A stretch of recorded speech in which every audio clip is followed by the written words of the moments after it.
जेव्हापासून मी माहेरी आली आहे ना, तेव्हापासून आहे ना, चुलीवरचा स्वयंपाक आणि दिवाळीचं फराळ यातला काही जोडच नाही आहे.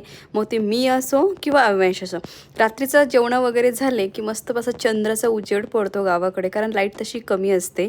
आणि गप्पा त्याच्यानंतर आत्यासुद्धा होत्या, त्याच्यामुळे आमच्या गप्पा खूप चालायच्या. आणि सकाळी सकाळी मावशी इथे माझी बनवत होती चुलीवरच्या भाकरी. आणि कोणाकोणाला चुलीवरची भाकर आणि गरमागरम अशी भाजी आवडते, डू कमेंट. त्याच्यानंतर जे काही दिवाळीचं फराळ बनलेलं असतं ते आम्ही रोज का होईना थोडं थोडं आवेशाने मी असं खायचं. सकाळी सकाळी आम्हाला बाहेर जायचं होतं, म्हणून आईने सकाळी 4:30-5 वाजताच काही गोष्टी बनवायला घेतलेल्या. आणि इकडे मावशी मस्तपैकी राईस वगैरे बनवत होती. लवकर झोपलो आणि पहाटे जायचं तर मग लवकर उठलो. जवळजवळ आम्ही सकाळी 5 वाजताच देवाच्या दर्शनाला एका ठिकाणी निघालो होतो. आता खूप म्हणजे सकाळी सकाळी ना इतक्या लवकर उठायचं म्हटलं ना की हे फक्त गावाकडेच होतं. तसे आपल्या इकडे काही लवकर जाग येत नाही. दर्शन वगैरे छान झालं. जनार्दन स्वामींचं आश्रम वगैरे होतं. त्याच्याने तिथं काही अव्यांसाठी मी भात वगैरे सुद्धा बनवून नेतलेला, जो की तो त्याने खाल्ला. आणि कृष्णाने माझ्या भाच्याने काही गोष्टी तिथल्या बाहेरच्या घेतल्या, भजी वगैरे एन्जॉय केली.